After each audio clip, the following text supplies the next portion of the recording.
is our assistant director for Great Salt Lake Institute, and he is a co-host in case something happens, you know, whatever it is. Or vice versa. Okay, or vice versa. Okay, I am going to start this webinar.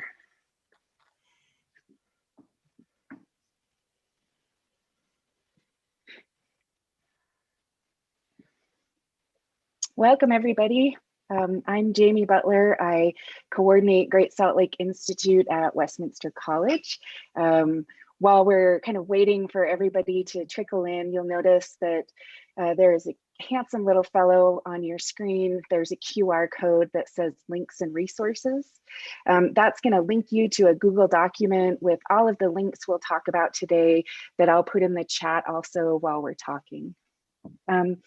Today is our first Salty Shorts, where we are going to talk about water law and water banking. And I just want to remind you that there's no dumb questions. Water law is very complex. And I mean, I've been working in this for 20 years and I still feel very grateful that for people like Emily who will take their time to explain to me in very common language what water law is.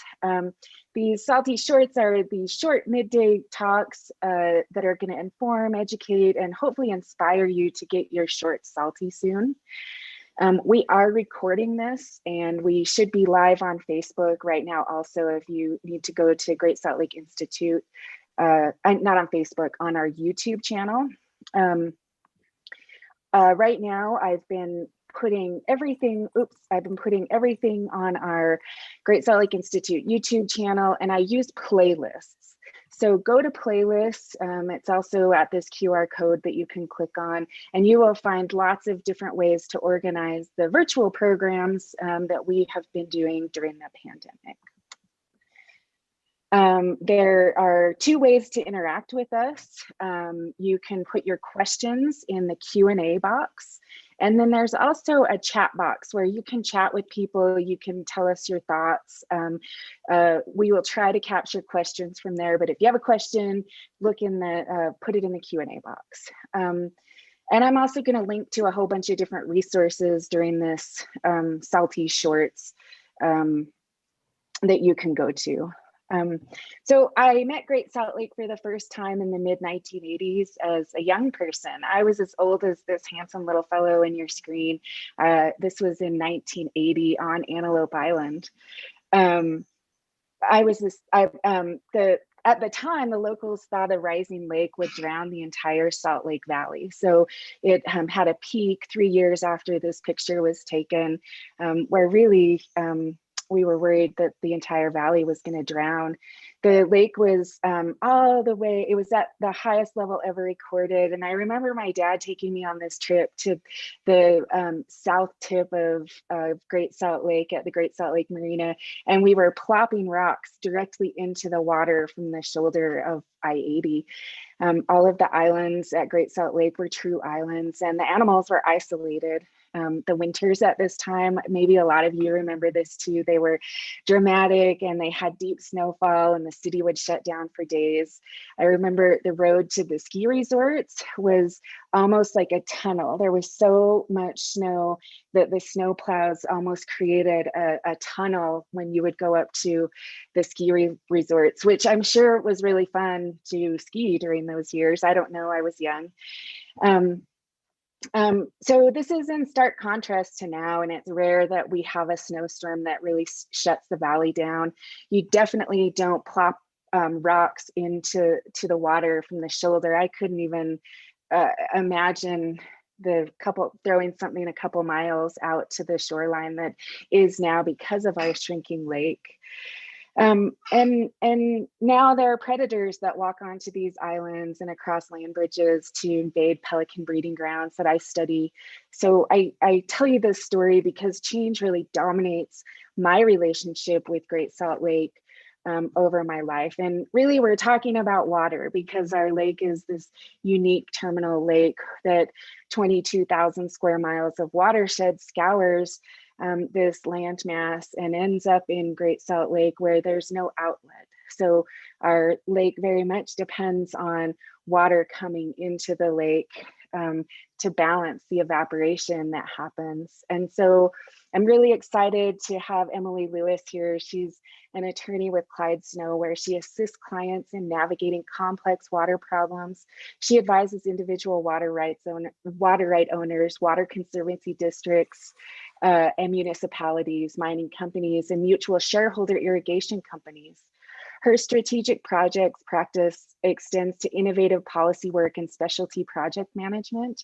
And she presently acts as the Utah Water Banking Project Manager and hosts Ripple Effect, a podcast putting water in context. So thank you, Emily. Take it away. Oh, I will stop sharing. Hopefully everybody can hear me. It looks like we've got about 16 participants, which is awesome. So the title of this presentation is Utah Water Law and Water Banking, both of which are very large topics. And so if the group would, have a little bit of patience, what I thought might be really helpful is I'm actually going to switch between two presentations that I've done in the past. And I really do want to leave a lot of time for questions, because this is just a very verdant topic for questions and thoughts and ideas. And I really want to leave some space for the professionals and the attendees to kind of ask some questions.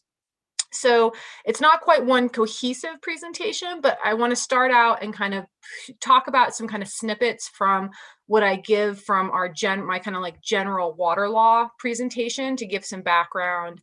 And then because there is interest in the Water Banking Act and the Water Banking Project here in Utah, I wanted to give kind of like a very brief overview of kind of what that project is. And even though, this is not a presentation where you can ask questions verbally through the platform, please do put them in the chat as we go, because I think that makes for a more interesting time for everybody. So, as Jamie said, my name is Emily Lewis. I'm a private water law attorney for the law firm of Clyde Snow and Sessions. I'm in about my 11th year of practice, so graduated in 2010. It's going great, super fun direction, and I really like what I do. And so I want to share that with people. And so first thing I want to show you, and let me know if this comes up, is are you guys seeing the Utah Water Law Contemporary History? I see that. It looks great. Okay, great. So this is the presentation that I kind of give to people who are primarily students who are interested in water law. But I do think it's really be helpful for us to kind of lay some background. And then it's about 12:10. I'll spend about 10-12 minutes in this presentation, and then I'll move and do about 10-12 minutes in the water banking one, and then we can just have an open discussion. So this particular presentation, we're going to kind of pick and choose a couple different slides.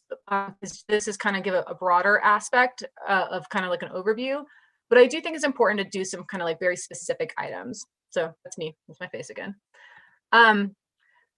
So I think one thing that's really important that gets a little bit lost in our discussions about water, I feel like water law is kind of a little bit of a black box where, we don't have a lot of people throw a lot of terminology around, and but there's not really a good fluency in exactly like why we even have water law and why and how Western water law developed the way it did, because it is very, very much a product of our Western history. And so the broader, we won't get into all of these things today, because this is going to be a little bit more of an overview, but I do want to really kind of like talk about that first point about understanding why water law exists, its objectives, and its functions. And then the second element, kind of identify the common water law problems. I think is also very helpful for you guys to understand that like water law is a big moving machine, and it's complicated, and it involves administrative actions, judicial actions. It's not a simple, no law is simple, but water law in particular is quite a mix match and kind of cohesive. It's not even that cohesive sometimes, honestly, but it involves a lot of different elements of kind of the legal system that people don't always consider. And we probably won't do too much in that part B. But so kind of why water law? Purpose, parts, and practicality. So I think at the end of the day, it's really helpful to come back to the overall goal and purpose of having a legal system in general. And so, in legal systems in general, if it's a criminal system, the purpose for a criminal system is to set the mores and the, rules that we want society to abide by. Here in water law, especially Western water law here in Utah, really the goal of water law is a legal system to provide order and certainty in the beneficial use of Utah's water. And that's a pretty simple sentence, but there is a lot built into that sentence. So first is order and certainty. So the prior appropriation doctrine, which is what we call the water law system here in the Western United States, is built to create order and certainty so that people know what they're getting. And then, and we'll talk a little about that here in just a second. And, water is such an important resource, and it's so inherent in everything that we do, that if there is confusion or uncertainty about who has what and how water can be used, it basically kind of like gums up the gears of society. And so the purpose of a system is to kind of prospectively figure out a way to organize water between the many people who want it and come up with a system that can basically address conflict in times of tension. The other really important word in this sentence is beneficial use. So if you are dealing with water, and it looks like from what Jamie has said previously, many of you are water professionals, beneficial use is the measure, the basis, and the means of a water right here in Utah, and is the basis of our legal doctrine for water law. And essentially, the general concept for beneficial use is that water is so important and we need it for so many things that you're only able to really use it for things that benefit society. So you really only get a water right for things that benefit society. And so there's a bunch of legal doctrine. For example, there's a case that I teach in my class at the law school. That's the Tulare Irrigation Company case in California. And it's an old 1920 case. And there was a shortage of water in the area, and a farmer wanted to use his water to basically drown gophers. Like he said, these gophers are causing problems in my crops. I want to use my water right to drown gophers. And the state of California said, that is not a beneficial use of the state's water. We're not going to allow you to drown gophers with your water right. So this concept of beneficial use is extremely important. I'm getting see some chats. There are 2 chats. Hey, Emily, okay. That's just me putting some links in for your podcast. And just some shameless self-promotion. I'm okay with that. All right. So, the provide order and certainty in the beneficial use. So what does that really mean when we break it down? So why do we institutionalize the regulation of water? Obviously, water is important for all things. We need it for the environment, we need it for human health, we need it for industry, we need it for agriculture. So the way we do this is basically in the state of Utah and most Western states, the actual corpus of the water, so like the wet water molecules, are owned by the citizens of the state. And so the way that we put the public water to use is through a system of private, conditional, usufructory rights. And so this usufructory right here, one, it's like one of my favorite legal terms because it's a great term to say. But what it basically means is that we as a state are going to give you, a private individual, a private enterprise, a government, whatever, the right to use the public's water subject to certain conditions, and it's only the right of use. You don't own the wet molecules, we do, but you get to basically use the public's water subject to the requirement to put it to beneficial use, subject to the limitations that we're going to set on your water right. And in many cases, as society develops and evolves, we will have an evolving set of standards and priorities that we attach to our water rights. And this is what I find really interesting about water law, is that from the very basic inherent DNA of our water law, there is an implicit tension between the concept of a publicly owned resource like water and private usufructory rights. And this is what we're finding right now in all parts of the West, but like in times of shortage, which is the opposite of what Jamie was talking about earlier. But right now, I went to an extremely depressing conference on Monday that talked about how we have no water. In the Klamath Basin up in Oregon, they're anticipated to get 5% of their water. And so the question comes up where, how do you balance those private property rights that are inherent in a water right with the public good and need to have water for public purposes? And I think that that's an inherent tension, and resolving those questions is going to keep water attorneys and water professionals fully and gainfully employed for decades. But I think it's really interesting. A couple other things about why we even have water rights, besides kind of just like framing the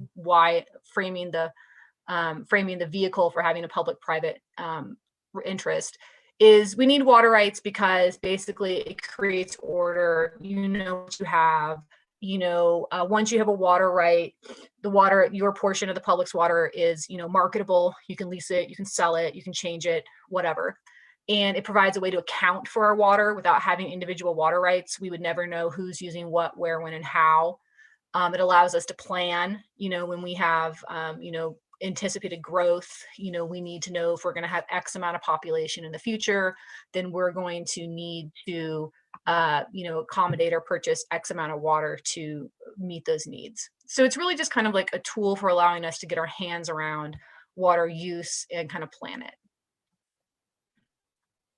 So how do you actually then, go about regulating the water? We have these usufructory rights. Society has determined that, we're going to allow you to use the public water. Then how do we actually put like sideboards on those water rights? Like, people say water rights all the time and people know that they're important, but like, what actually like is a water right? So I like to think of water rights as essentially like Rubik's cubes. And you move one element and you got to kind of move them all around. But how I think of water rights are hyper defined property rights. Basically, you could have a big ocean of water, and what we're going to do is we're going to cut out your little square of what you have and what you get. And basically, the sideboards or the sides of that square represent different elements of beneficial use. For example, nature of use. So when you get a water right, it is specifically authorized to be used for a specific purpose. So for example, if you get a water right that is for irrigation, you can only use it for irrigation, and you only get enough water to fulfill your irrigation needs as you apply for. So for example, back in the day, if you were a farmer and you applied for 100 acres of water right for 100 acres of ground, you would only get enough water to satisfy 100 acres of irrigation. And that's kind of set on a metric that's set by the state engineer that says, per acre, we need so many acre feet to grow alfalfa, which is the irrigation standard here in Utah. And so, nature of use also extends to municipal use, it extends to industrial use, it extends to domestic use.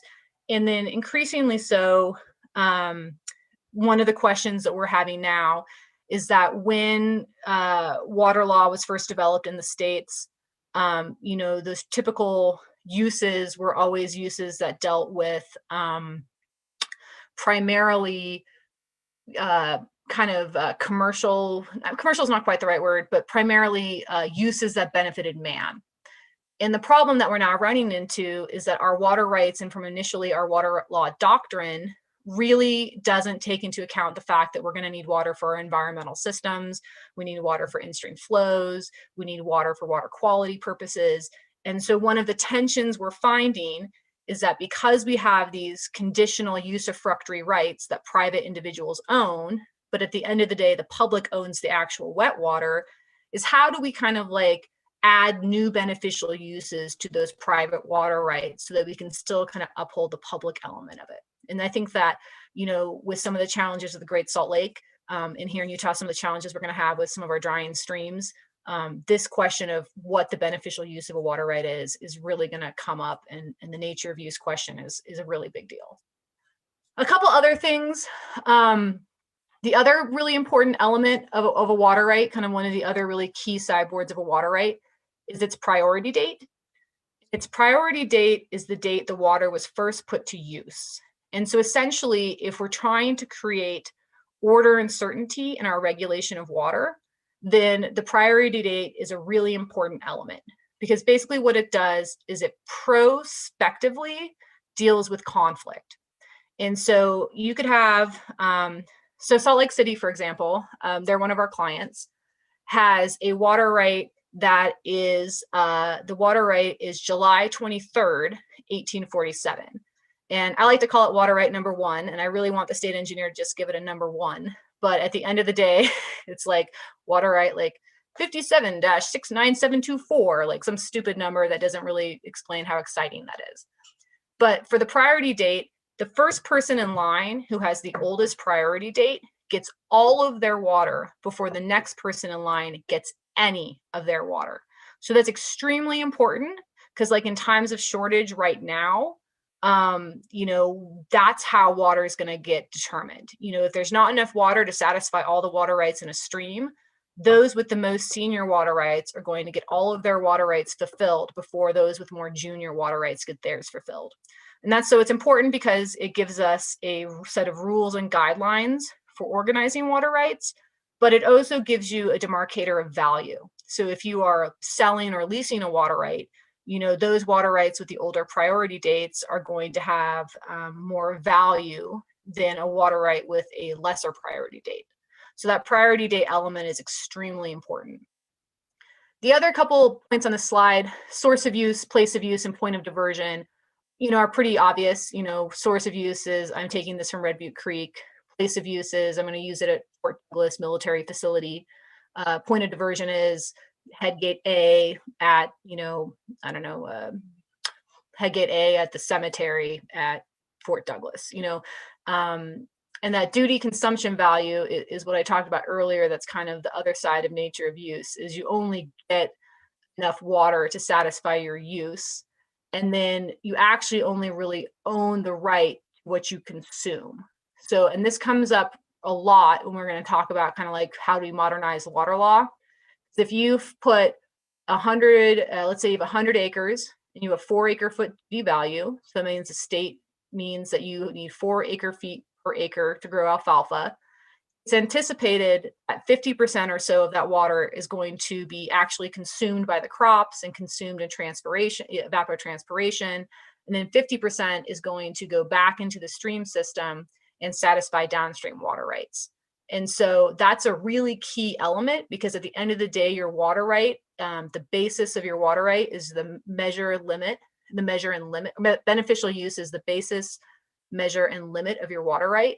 And so you actually only have a right to that consumptive portion of your water right. And so if you were, for example, wanting to move a water right from irrigation to like domestic uses, you only get that 50%. You don't get the whole 100% of the water right, because you have to keep the whole system whole. So those are kind of like the basic elements and parts of a water right. I just think it's really important to go back to brass tacks about when we say water rights, like what are we talking about? And at the end of the day, there are these hyper-defined property rights, and you can only use the public's water subject to these guidelines. And if you're using them in any different way, if you're taking your water from a different point of diversion or using it for a different purpose, you're actually in violation of your water right and are, could be considered to be breaking the law, in all honesty. So that's kind of the micro level of what we're doing. The macro level of what we're doing, and that's kind of why I like water law, is it operates on kind of different perspectives. But unfortunately, we don't have like a raise your hand or whatever on this one. But if you guys are familiar with this map is what John Wesley Powell prepared when he was doing his irrigation survey of the Western United States. And basically, this is how he thought Western United States should be divided up into states. And so he said, this should be the state of the snake. This should be the state of the Great Salt Lake. It should be, the state of, I don't know what that is up there, like, I don't know, the river in Montana. And basically he recommended to the West and to, the powers that be in Washington, that when we think about Western development, we really should be dividing our states by watersheds. And that will help us kind of ensure that we are keeping within our means and that we have a way to organize our water. That's not how it turned out. We ended up making very large square states that are completely devoid of having any kind of like relationship to the geography or the hydrology of the West. And so bringing it back to the micro level of water rights, that's why those rights are so important, because we've set up a system that's going to inherently bring us into conflict with each other, because we didn't build a system that talks to the actual geography of the states. And so having a water rights system that can basically prospectively deal with conflict is very helpful for us to kind of move forward with having some kind of rational or orderly administration of water. So I love this map. If I could find a nice printed version of it, I'd put it in my house. So okay. I'm not going to talk too much about this today, because it seems like you guys kind of want to talk about water banking a little bit more. But I do just want to kind of say real quickly, one really interesting thing about water is that it's a property right at the end of the day. And so people kind of forget that. And the forum for actually like defining a property right is the court system. And so there is a really interesting element of water law where you're dealing both at the administrative level with the Utah State Engineer kind of doing administrative items. But at the end of the day, the court system is the system that really is going to define a water right. For example, title disputes, extent of the property, forfeiture actions. I didn't mention this, but I probably should. This beneficial use.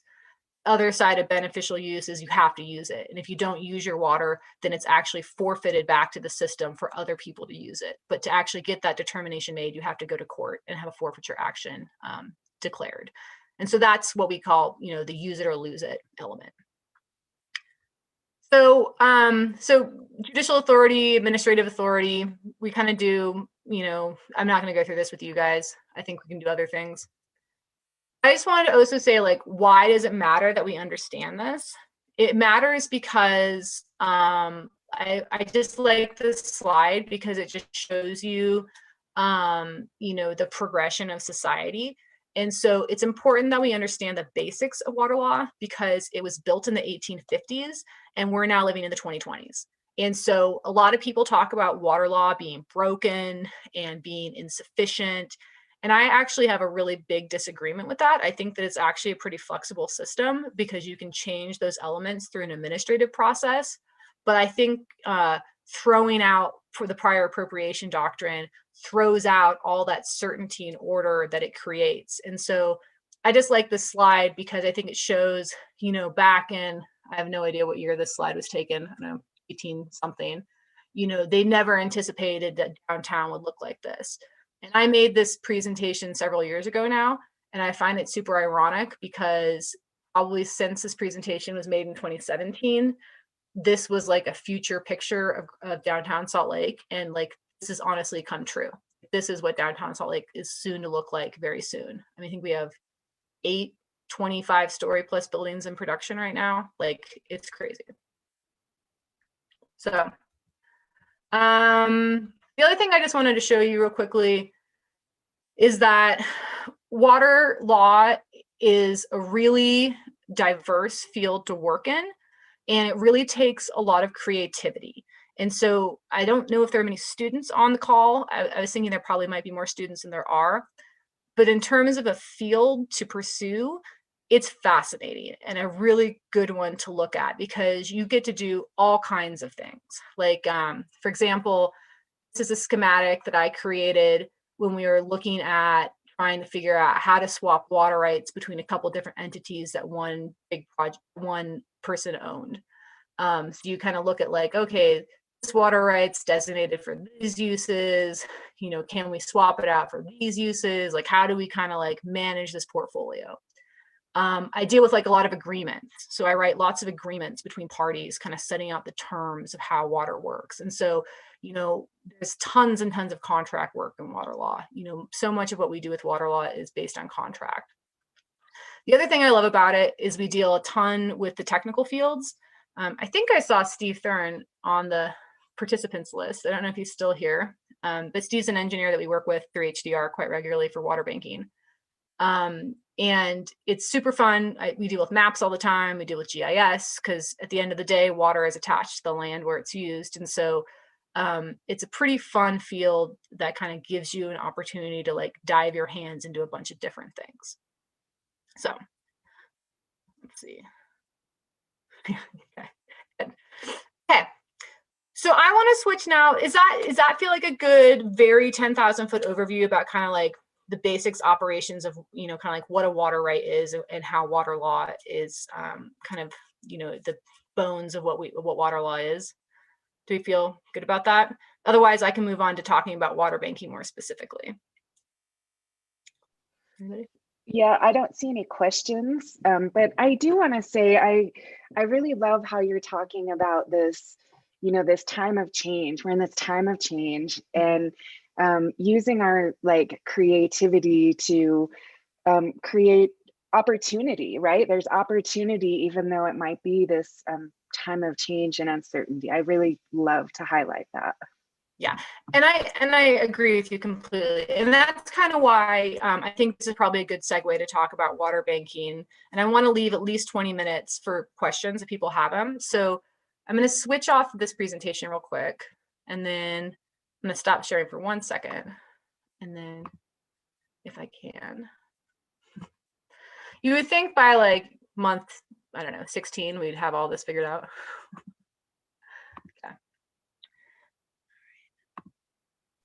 There's so many different platforms, and we've been out of school for a couple weeks now. I forgot how to run my computer.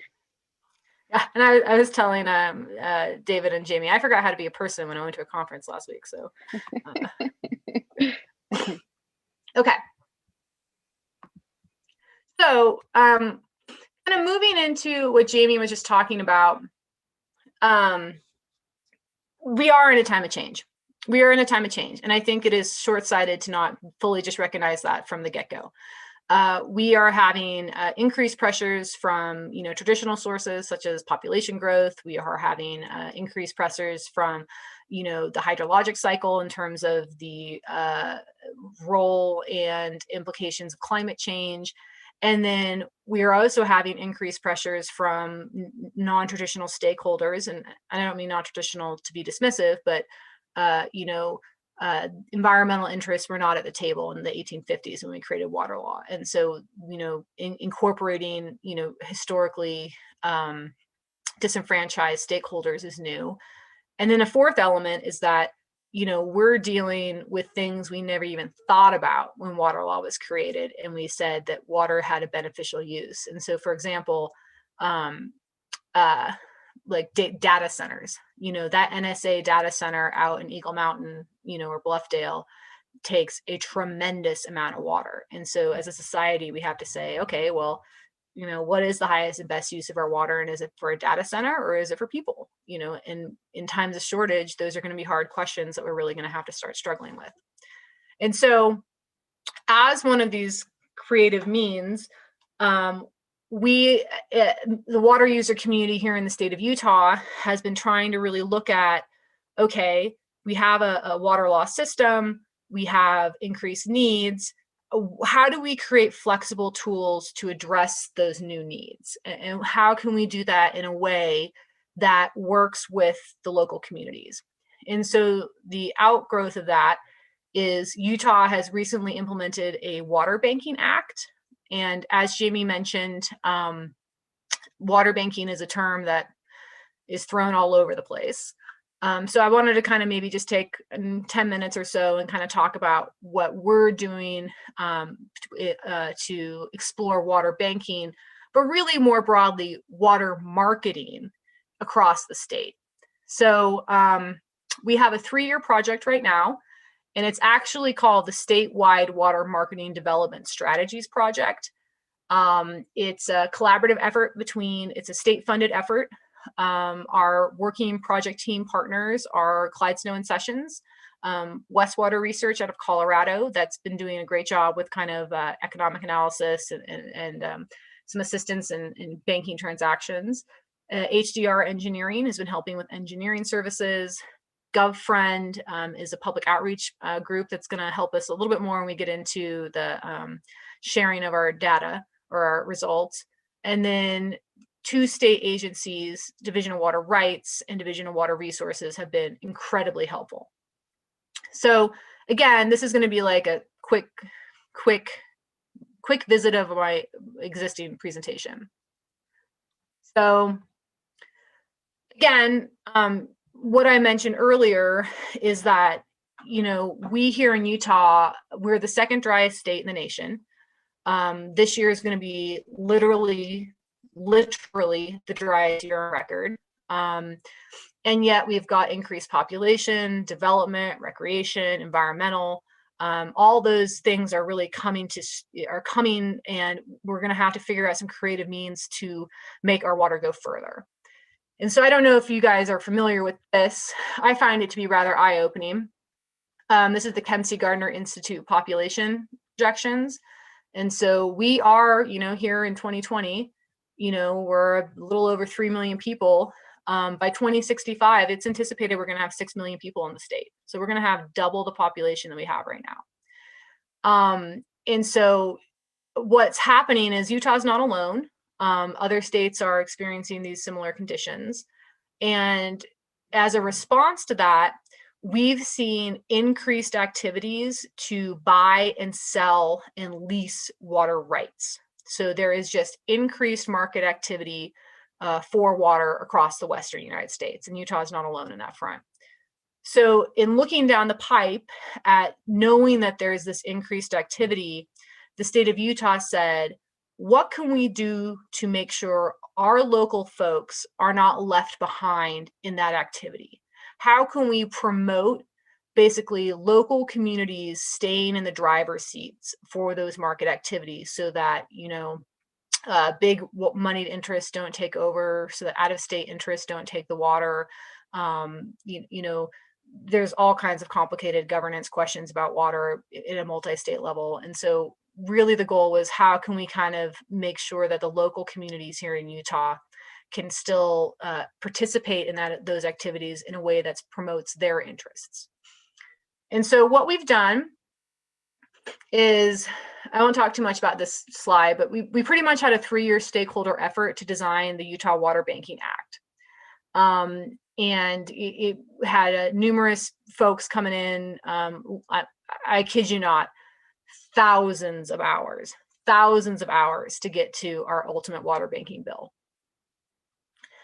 And as that stakeholder group, basically what we came up with is kind of our working thesis for water banking is, what did we say was important to Utah? We looked at a whole bunch of other water banking projects across the Western United States, and we said, whatever we do in Utah, it has to be voluntary. We can't force anybody to doing anything. That would not go well here.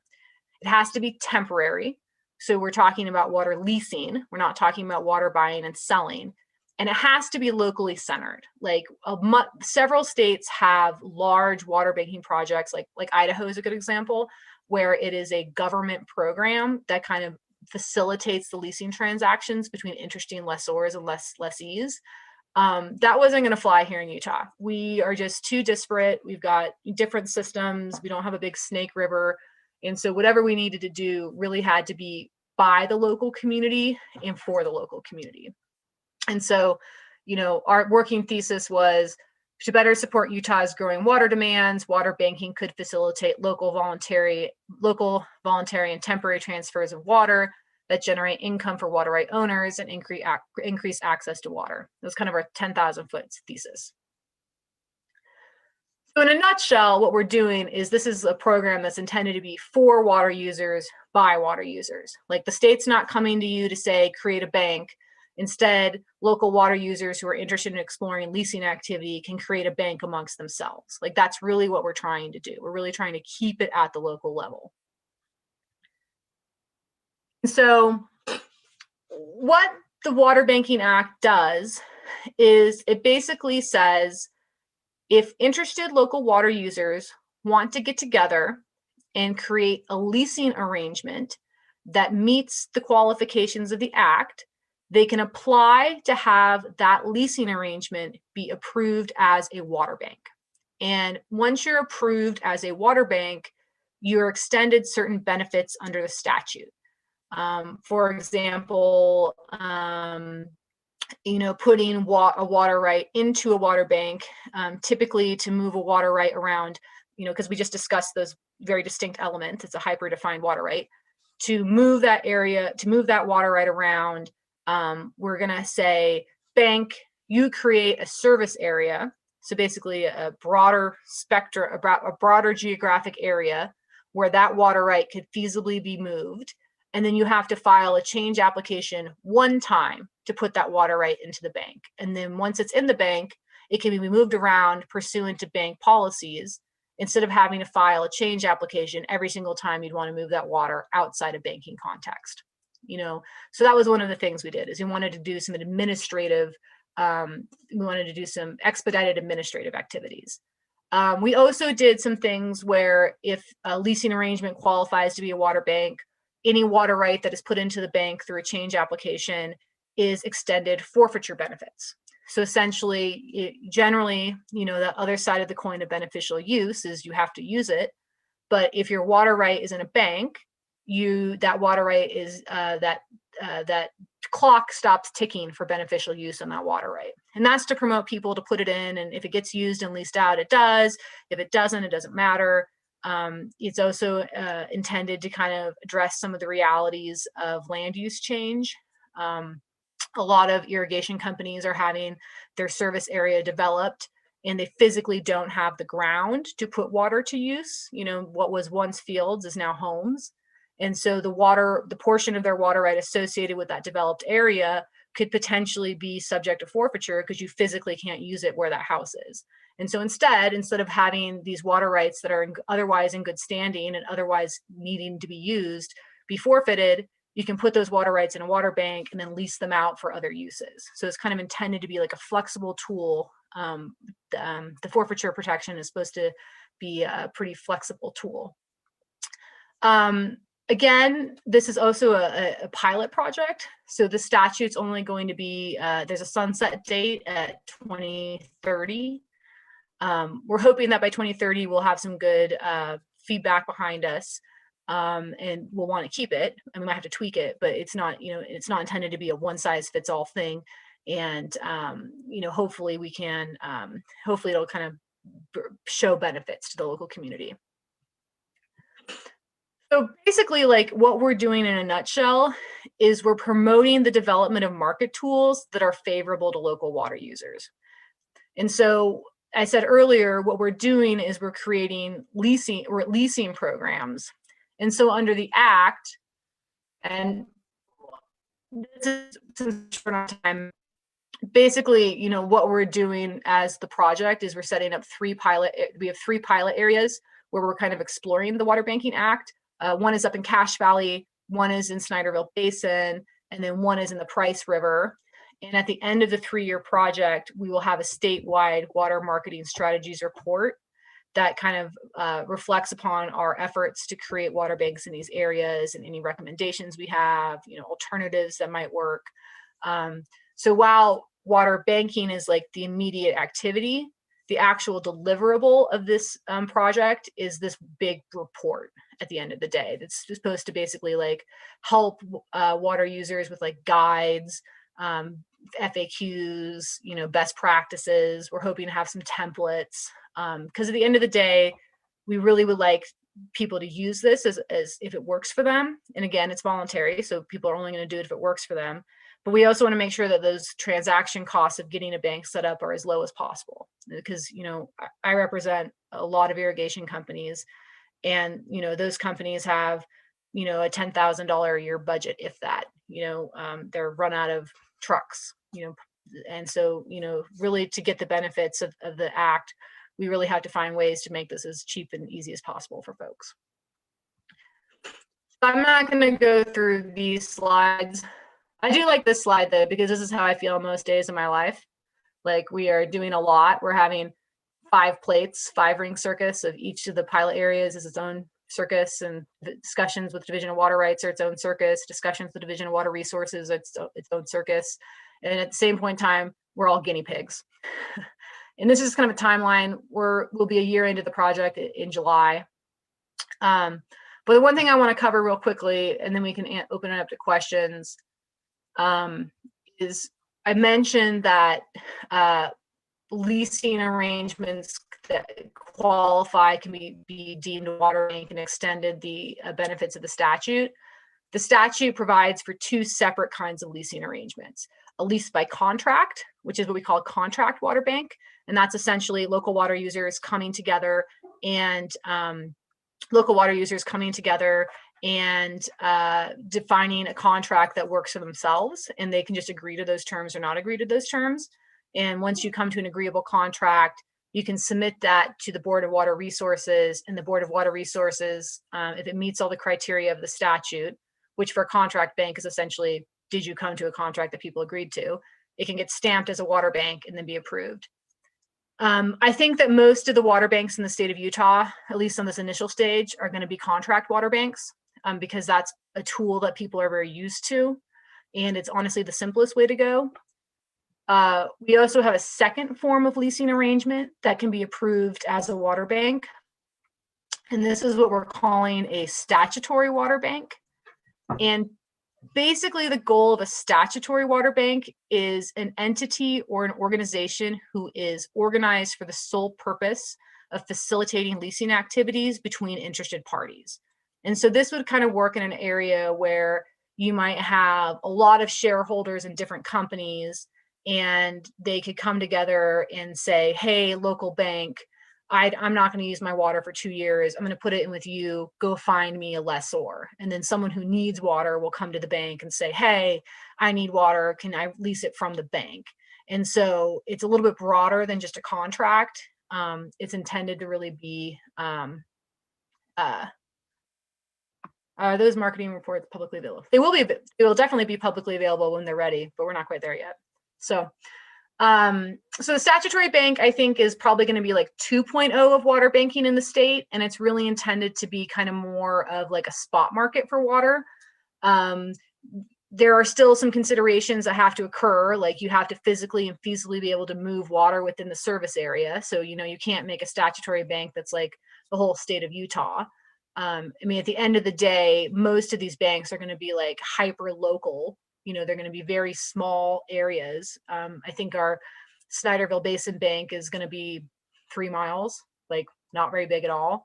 Our Cache Valley Bank is honestly probably going to end up not even being a water bank, but just being a leasing arrangement between parties, between two groups. And that area is going to be a couple hundred acres, or like 100 acres, like not a huge amount.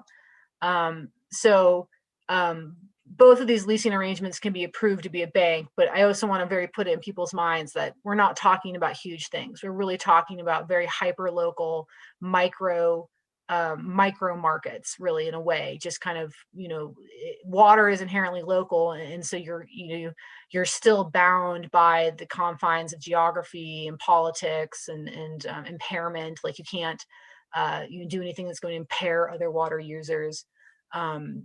So I think at the end of the day, these contracts and these statutory banks are going to be really helpful, but they're also not going to be massive. We see like a lot of different banks across the state, and every single bank is going to be exceptionally different because it's going to be built to accommodate the local interests and needs. So that's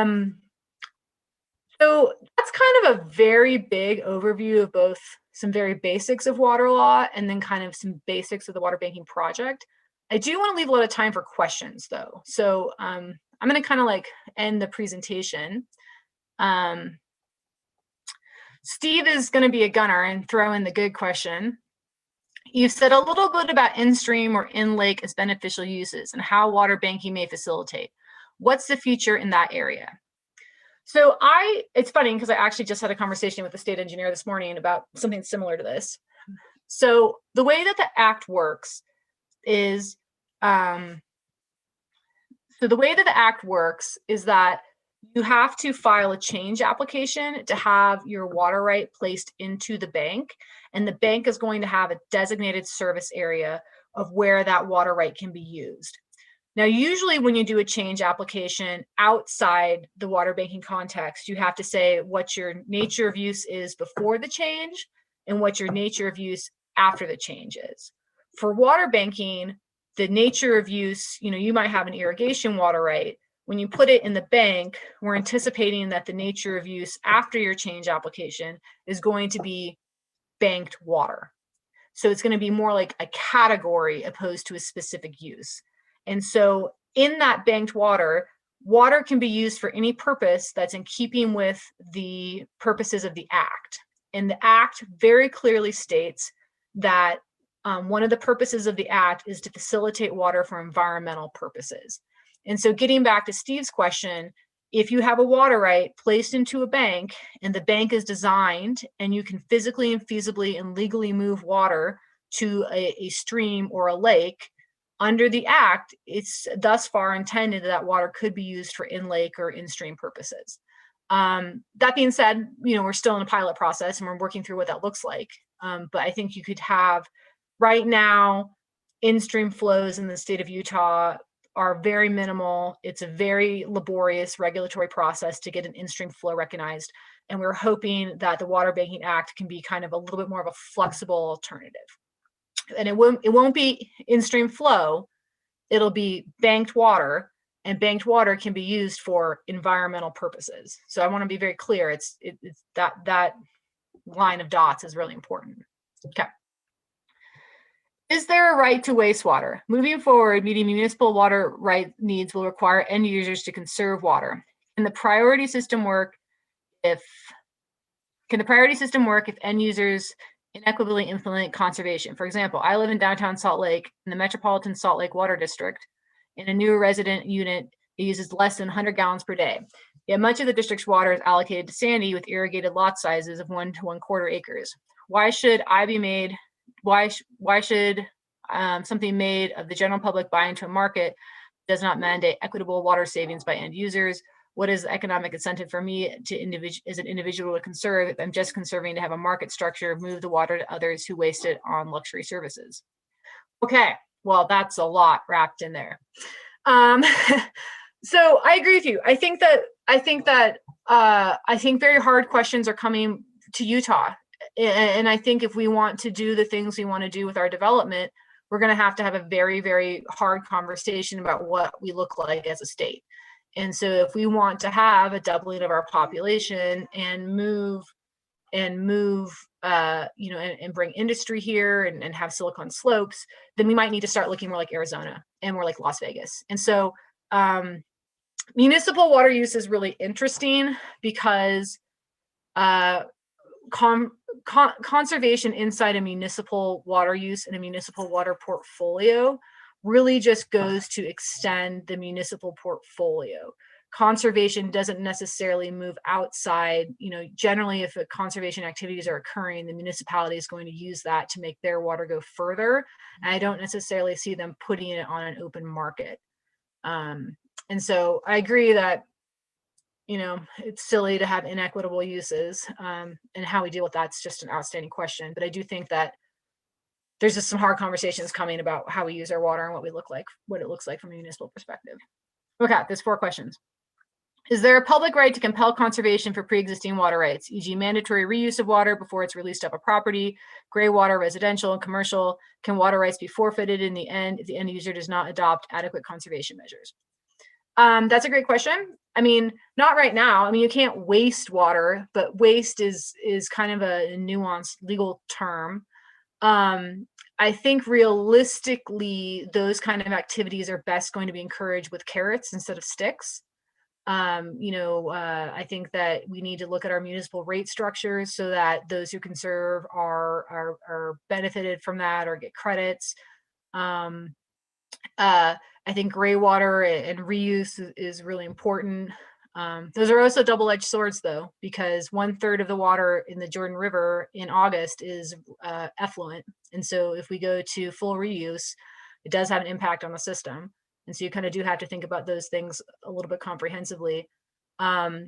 If society, because a water right is a conditional usufructuary property right, that is, you get the right to use water subject to how society deems it valuable.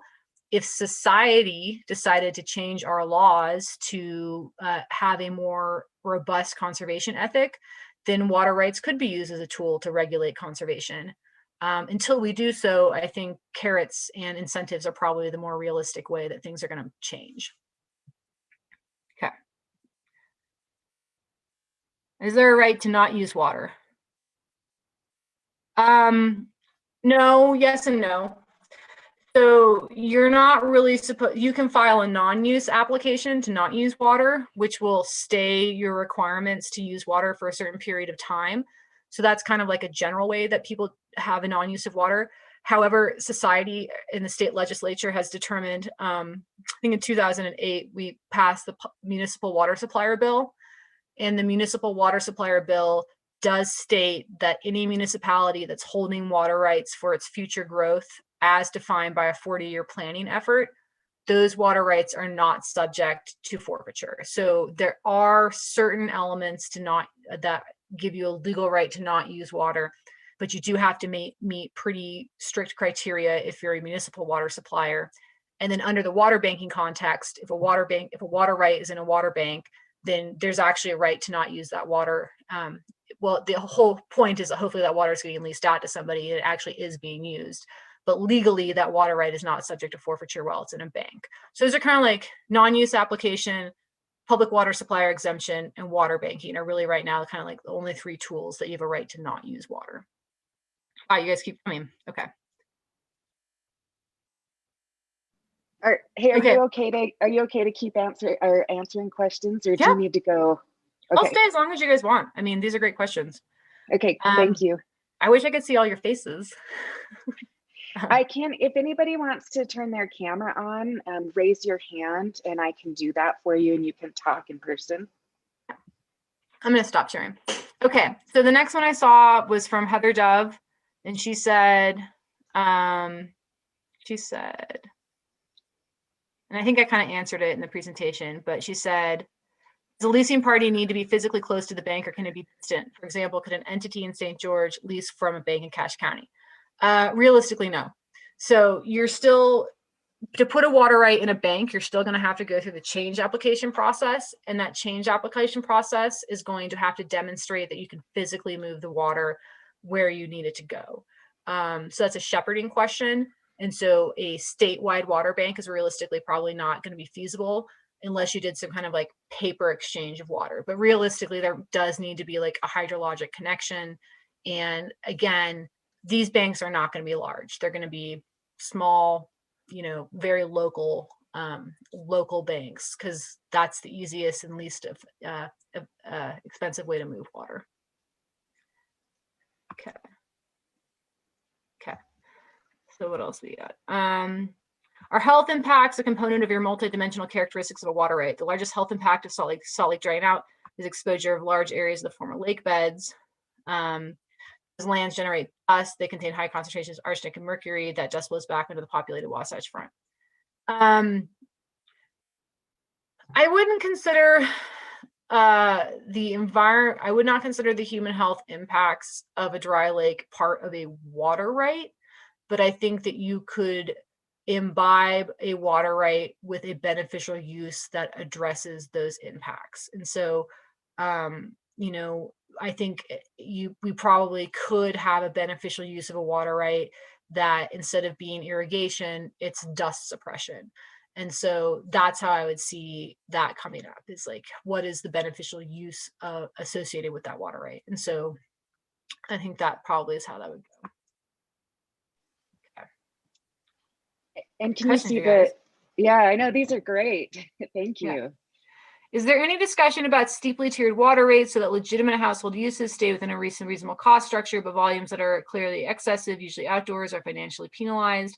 Many Utah cities have tiny price increases for higher use, but for the users involved, the additional cost is so small relative to the income that they just don't care. Yeah, municipal rate making is fascinating.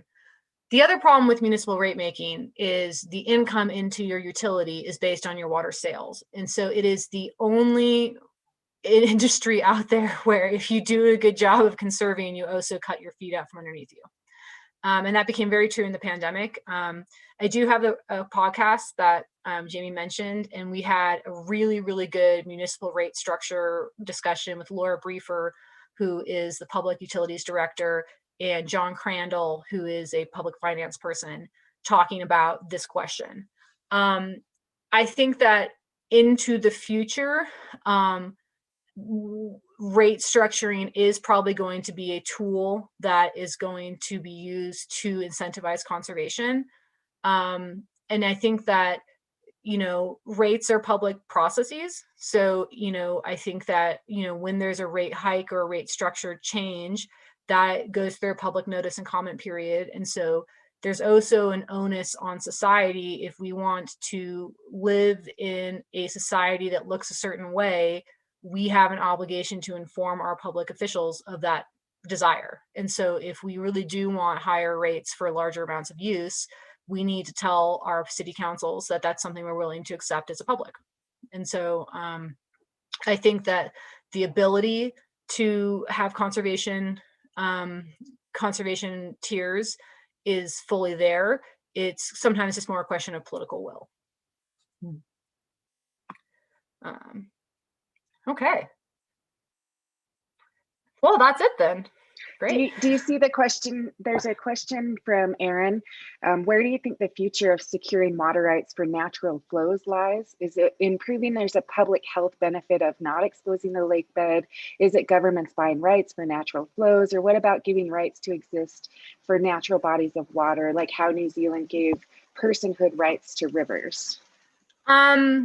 I do not see personhood rights coming here in the Western United States. I feel like that's probably a bridge too far for a lot of folks. I don't disagree with the sentiment behind it. I just think that we're just too far along in our legal system to have that be a reality. But that being said, I think we can get to the same objective without having to give personhood to rivers. And so I think the way that we do that, like, for example, the Water Banking Act is one tool to do that. So, if a water right is changed to be in the bank, it is given a banked use, and banked uses can be anything that's inconsistent with anything that is consistent with the act. And the act specifically says water can be used for environmental purposes.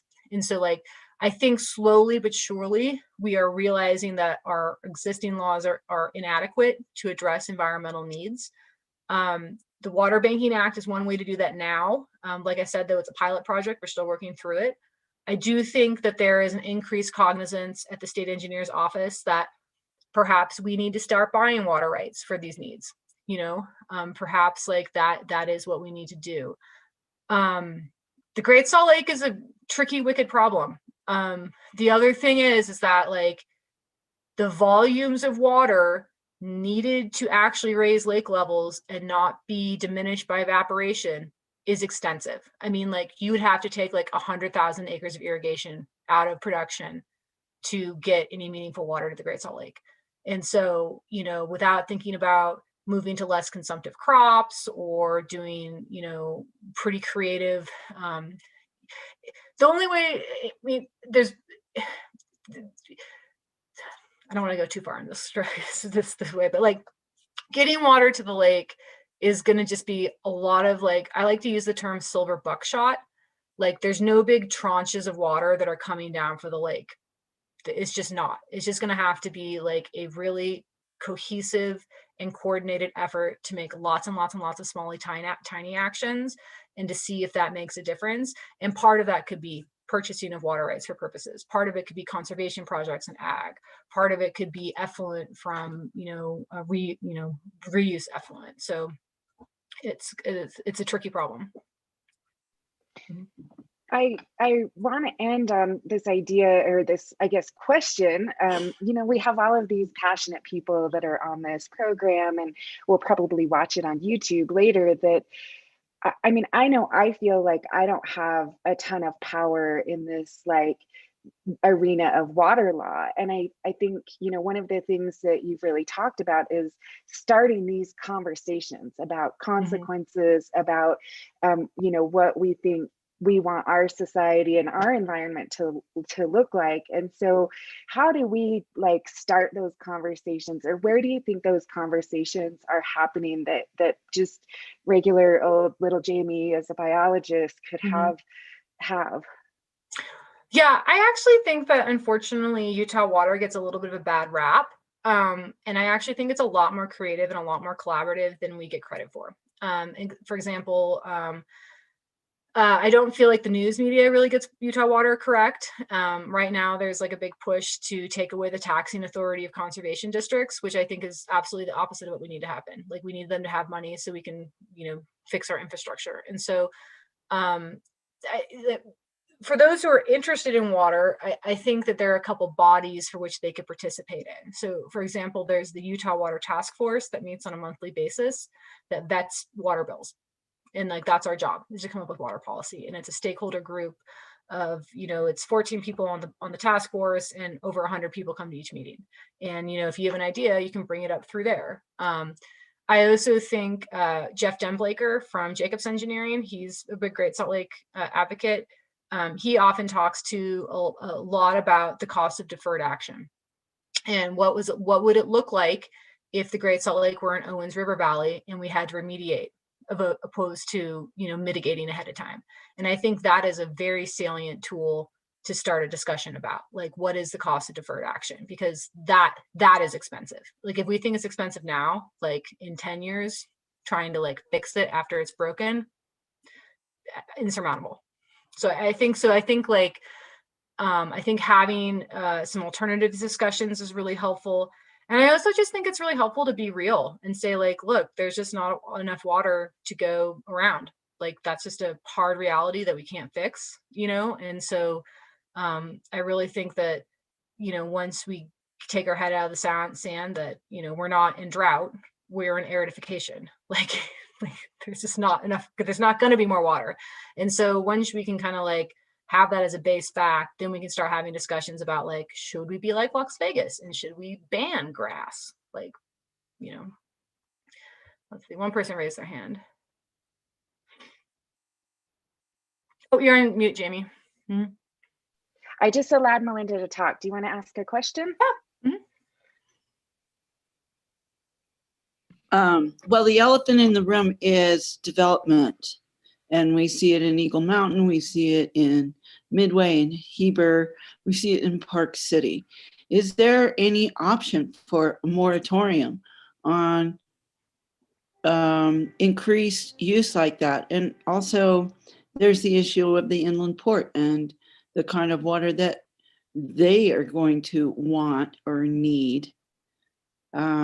Is there a way to control or stop development? I don't think you're ever going to control or stop development in the state of Utah.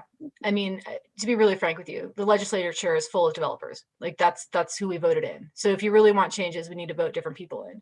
But that being said, I think that there are tools out there that will bring water more towards its true cost. And if water is really valued at the true cost it is, that is a reality that can inform how we develop. You know what I mean? You know, having new developments bring in water rights before they can develop is a, you know, a good strategy, instead of, because right now what we do is we have a system of conservation districts that are built to accommodate the growth. They say our job is to find water for the growth, but those conservation districts don't talk to the land use planners. They don't talk to, and that's not anyone's fault. It just is how a siloed society works. And so if there is a, really what we should be doing is planning towards our water and not planning towards our growth. And so if the conversation is flipped a little bit, I think that's very helpful. One thing I've been advocating for a long time is the Utah Office of Economic Development. One time I said, how do businesses come here? And I was like, do you just send an RFP out to businesses and they come to Utah? And they were like, yeah. And I was like, okay, well, maybe instead what we should be doing is targeting businesses that are water friendly businesses. Like, we shouldn't be bringing data centers. We shouldn't be bringing diaper plants. Like, we should bring businesses here that are going to have a sustainable lifespan for 30 or 40 or 50 or 60 years instead of a 20-year robust period of time. And then once the water runs out, they're not viable business. So I think switching the conversations to plan against what we think we have is going to be probably a more viable tool for long-term sustainable growth. Oh, you still want to go? There's more questions. Yeah, yeah, bring it. Bring it on. Okay, so when we have Kurt Fisher asked, what is the current best mathematical simulation model of Great Salt Lake levels based on climate, land use, and conservation parameters? I don't know.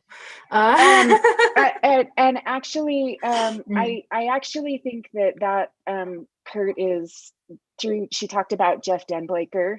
Mm-hmm. They've done some simulations. I wish I had a presentation ready for it, but they've done some simulations where they were looking at how people were going to conserve water. And so 3 scenarios of water use. One was this like hot growth, like just not even thinking about water conservation, like super crazy development, like no thoughts to it.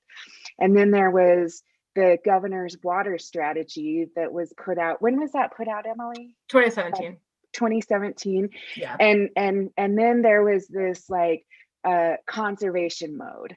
Under every single one of those models, Great Salt Lake is shrinking. The lowest amount of surface elevation under that like conservation model, it still says we would lose 1.9 feet just due to the increased effects of climate change and additional diversions out of Great Salt Lake. And so if you want to email me, in fact, I just put in, it says for Great Salt Lake links, go here. That's a Google document that I will put links to that report. Mm-hmm. Yeah, I mean, and I want to be really clear, I'm not anti-development. Like, the thing is like, there are people and we like to have more people, and I just think that there needs to be a realistic discussion of what our carrying capacity is, and as long as our development is tailored towards that carrying capacity, then that's, I mean, no one is going to stop development and no one is going to stop population growth. Like, those are just abject realities that we, talking about that as a solution is probably a little bit of a good thought exercise, but in reality, I think that that's probably not going to happen here in the state. And so I think we need to be very realistic about saying, if we want to grow the way we want to grow, we're going to have to make hard choices. And I think that is the discussion that will have the most traction, because the thing is like, we're all in this together, and adversarial positions aren't going to help us get to the solutions we need in the time frame that's required. Like, we are, climate change is real. It is going to affect us, and the time to accelerate problem solving is right now. Like, all the smart people should be working on this project, because like that's where we need to focus our energies. And so I think looking at what other states have done is really helpful. Thinking outside the box, thinking, getting a bunch of different perspectives. I think we need to throw all of our resources at our water problems, because it's foundational. It's just foundational. Well, I would like to end on that. I think that's just like such a profound way to end. I would love to invite everybody. We do have a Salty Science seminar. I want to thank it. First, let me thank you, Emily. You stayed late. This is an experiment. Everybody's a gopher, just like you talked about in my new experiment with Salty Shorts, where we hopefully inspire you to get your your shorts salty. On June 1st, we are going back to our Salty Science seminars, and we're partnering with the Utah State Historic Preservation Office for a program called Back to the Future, where we're going to go back in time. We're going to explore Great Salt Lake through the lens of history. These histories are going to be told by scientists that study rocks, archaeological evidence, and even bird remains preserved along the shores of our lake. In the links that I linked you to, the resources and links, I have put the registration for that. I am going to stop recording right now, but can I say one thing first, real quick? Oh yeah, please. Yeah. Yes. While we're on the page of promotions, honestly, I really think if this isn't a topic that you're interested in, you really should listen to that podcast. And not because it's my podcast, because these are the conversations that it's meant to have. It's really to talk about colleagues and like professionals in the field who are thinking about these projects. And the other thing that we're going to start doing at Clyde Snow soon is we're going to do a water law for professional short course. And so that'll probably be coming like in the fall. And so if you are interested in learning more about like water law and how it might apply to your profession, like it's going to be like probably a 6-hour CLE, August or September-ish. So if you are interested, my contact information should be there and we can put you on that list too. Great. I'm going to stop recording because some people might not know about my mullet. Oh. I